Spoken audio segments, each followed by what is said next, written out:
प्रिय विद्यार्थियों, सुबह की नमस्ते। ऑनलाइन क्लास में आपका स्वागत है।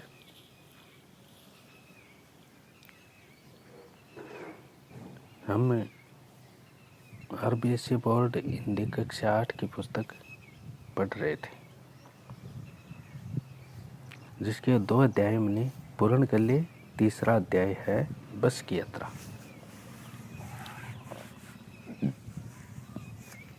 हरिशंकर प्रसाद जी का ये निबंध है, बस की यात्रा।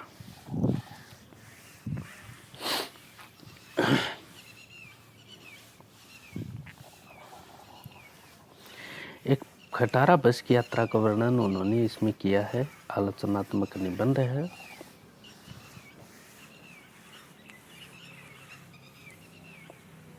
कि इतनी जर्जर अवस्था में भी एक बस चलती है और कैसे यात्रियों को वो सुख प्रदान करती है, उसका वर्णन इसमें इस निबंध के माध्यम से लेखक ने किया है। हम 5 मित्रों ने तय किया कि शाम 4 बजे की बस से चले।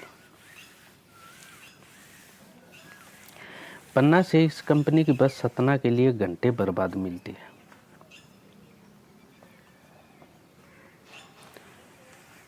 मध्य प्रदेश में पन्ना एक जगह है और सतना यूपी के लिए उत्तर प्रदेश में जाती है वो बस है, और शाम 4 बजे मिलती।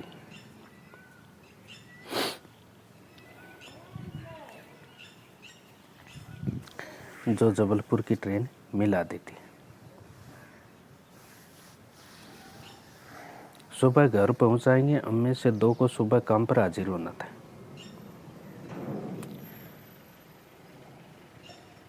पांच मित्र गए थे 4 बजे की बस से। तीनों को घर जाना था और 2 को सुबह काम पर वापस आना था। उन्होंने सोचा कि 4 बजे की बस से चलेंगे तो सुबह तक घर पहुंचे जाएंगे, और 2 हैं वो उनको काम पर वापस आना था।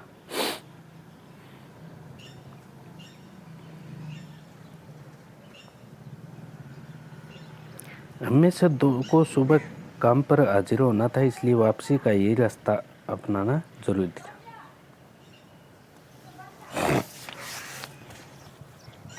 लोगों ने सलाह दी कि समझदार आदमी इस शाम वाली बस से सफर नहीं करते। लोगों ने सलाह दी कि शाम वाली बस से समझदार व्यक्ति आदमी जो है वो शाम वाली बस से यात्रा नहीं करते। तो उन्होंने वापस पूछा क्या रास्ते में डाकू मिलते? तो लोगों ने कहा डाकू तो नहीं मिलते, लेकिन बस खुद ही डाकिन है। ये है बस। अब इस बस की आप हालत देख सकते हो कि क्या हालत है इसकी। क्या बस चल सकती है? क्या इसमें बैठा? देखिए, सीट भी नहीं दिख रही, शीशे भी नहीं दिख रहे, और टेढ़ी मेढ़ी किस तरह की बस है ये। इस बस से उनको यात्रा करनी थी। बस को देखा तो श्रद्धा उमड़ पड़ी। बस को देखा तो श्रद्धा का भाव उमड़ पड़ा। खूब बूढ़ी थी, बेवर थी, सदियों के अनुभव के निशान लिए हुए थे।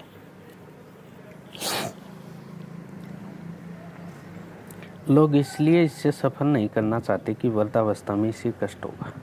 लोग इससे इसलिए नहीं बैठना चाहते थे कि बूढ़ी हालत में इसे दुख महसूस होगा, कष्ट होगा।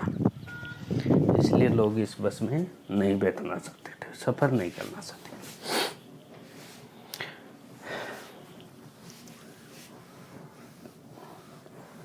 ये बस पूजा के योग्य थी।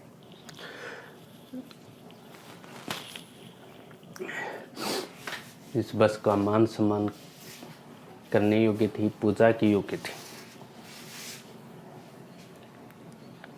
उस पर सवार कैसे हुआ जा सकता? बस कंपनी के एक हिस्सेदार भी उसी बस से जा रहे थे। बस कंपनी के एक हिस्सेदार भी उसी बस से जा रहे थे।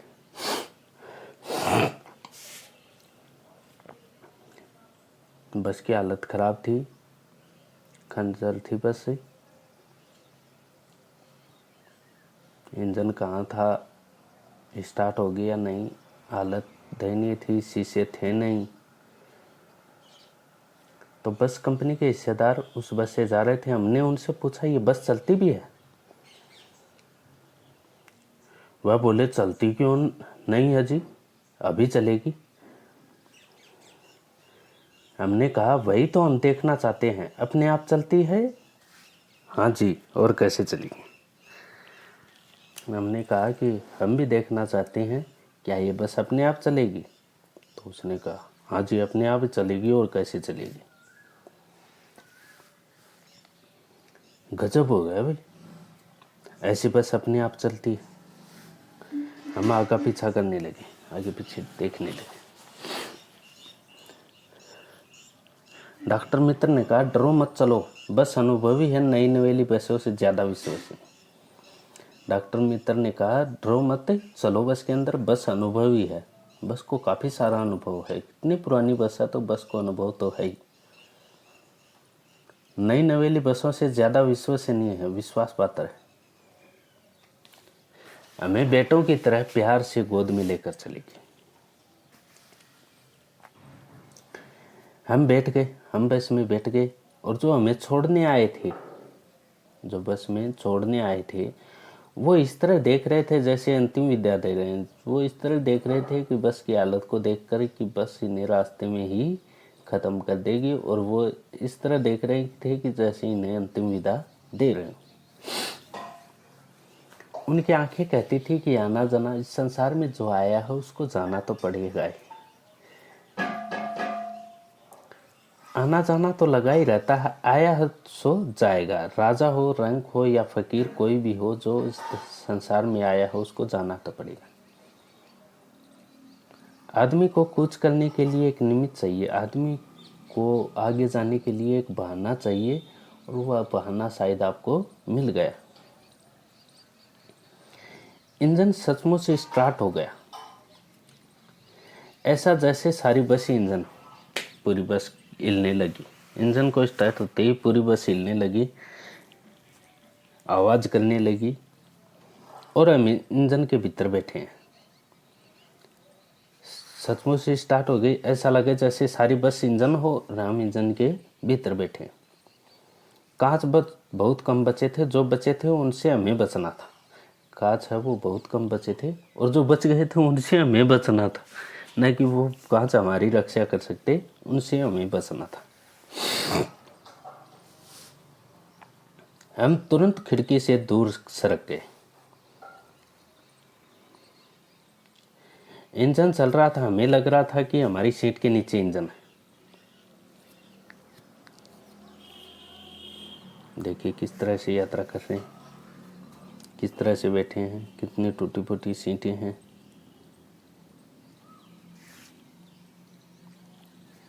बस सचमुच चल पड़ी, और हमें लगा कि ये गांधी जी के असहयोग आंदोलन और सविनय के आंदोलन के वक्त अवश्य जवान रही होगी। बस सचमुच चल पड़ी, और हमें लगा कि ये गांधी जी का जो असहयोग आंदोलन था, सविनय के आंदोलन जो गांधी जी ने छेड़ा था, उस समय ये अवश्य जवान रही।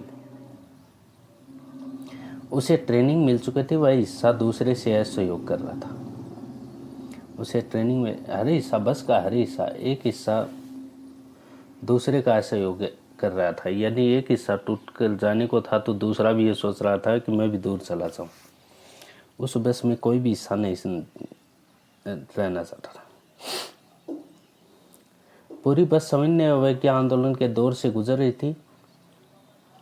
सीट का बॉडी से असहयोग चल रहा था। कभी लगता सीट बॉडी को छोड़कर आगे निकल गई। सीट का बॉडी से असहयोग चल रहा था।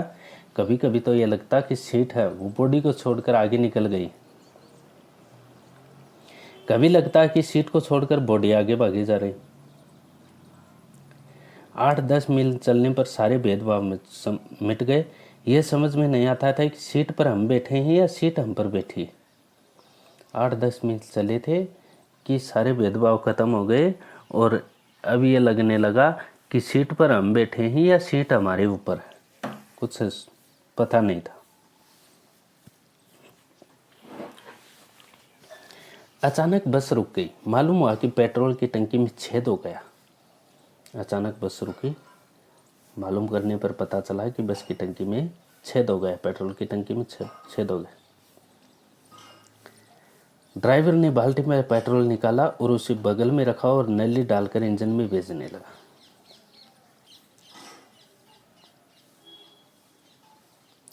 अब मैं उम्मीद कर रहा था कि थोड़ी देर बाद बस कंपनी के हिस्सेदार इंजन को निकालकर गोद में रख लेंगे और उसे नली से पेट्रोल पिलाएंगे, जैसे माँ बच्चे के मुंह में दूध की शीशी लगाती है। बस की रफ्तार अब 15-20 मील हो गई। मुझे उसके किसी हिस्से पर भरोसा नहीं था। ब्रेक फेल हो सकता है, स्टीयरिंग टूट सकता है। प्रकृति के दृश्य बहुत लुभावने थे।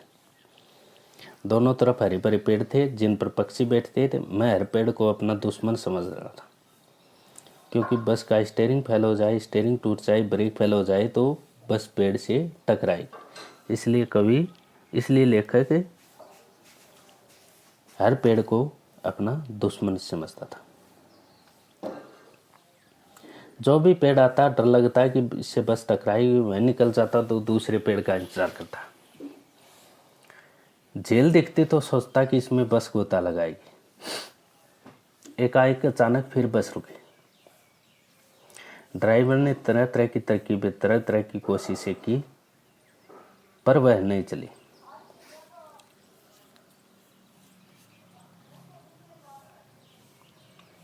सविनय युवक आंदोलन शुरू हो गया था। कंपनी के हिस्सेदार कह रहे थे, बस तो फर्स्ट क्लास है जी, बस तो अच्छी है जी।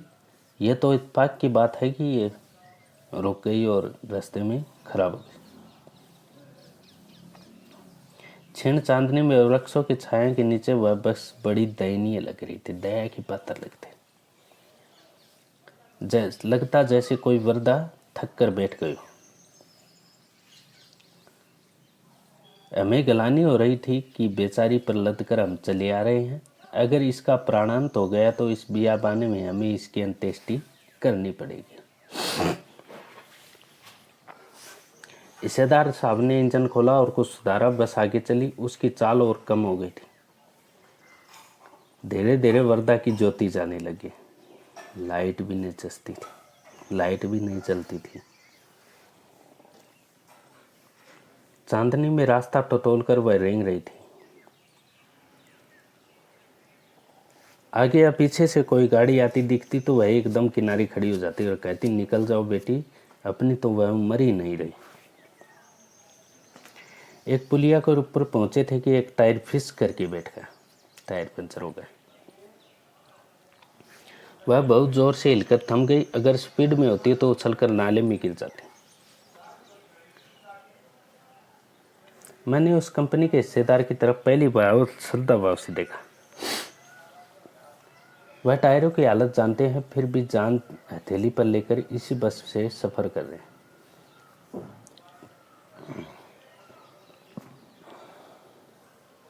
उत्सर्ग की ऐसी भावना दुर्लभ है। ऐसी भावना बड़ी मुश्किल से देखने को मिलती है। जिस प्रकार बस कंपनी के हिस्सेदार की भावना थी, उसी बस में सफर कर रहा था। ऐसी भावना देखने को दुर्लभ, बहुत ही मुश्किल होता है। सोचा, इस आदमी के साहस और बलिदान भावना का सही उपयोग नहीं हो रहा है। इसे तो किसी क्रांतिकारी आंदोलन का नेता होना चाहिए। अगर बस नाले में गिर पड़ती और हम सब मर जाते तो देवता बाहें पसारे उसका इंतजार करते। यदि बस नाले में गिरती और सब मर जाते तो देवता बाहें पसारे इससे, ये जो व्यक्ति है, इसका इंतजार करते। कहते, वहाँ महान आदमी आ रहा है जिसने एक टायर के लिए प्राण दे दिए। मर गया पर टायर नहीं बदला। दूसरा घिसा टायर लगाकर बस फिर चली। अब हमने वक्त पर पन्ना पहुंचने की उम्मीद छोड़ दी थी। पन्ना कभी भी पहुंचने की उम्मीद छोड़ दी थी। पन्ना क्या, कहीं भी कभी भी पहुंचने की उम्मीद छोड़ दी थी। लगता था जिंदगी इसी बस में गुजारनी है और इसके सीधे उस लोक को प्रयाण कर जाना है। इस पृथ्वी पर उसकी कोई मंजिल नहीं है। हमारे बेताबी तनाव खत्म हो गए। हम बड़े इत्मीनान से घर की तरह बैठ गए। चिंता जाती रही। हंसी मजाक चालू हो गया। हमने तो सोच लिया था कि हम घर पहुंचने वाले नहीं हैं, रास्ते में ही कहीं न कहीं हमारे प्राण निकल जाएंगे। और हमने चिंता छोड़ दी थी कि बस कैसी है, कहाँ पहुंचाएगी, कहीं नहीं पहुंचाएगी, और सब चिंताओं को छोड़कर हम मस्ती मजाक चालू कर दिया था।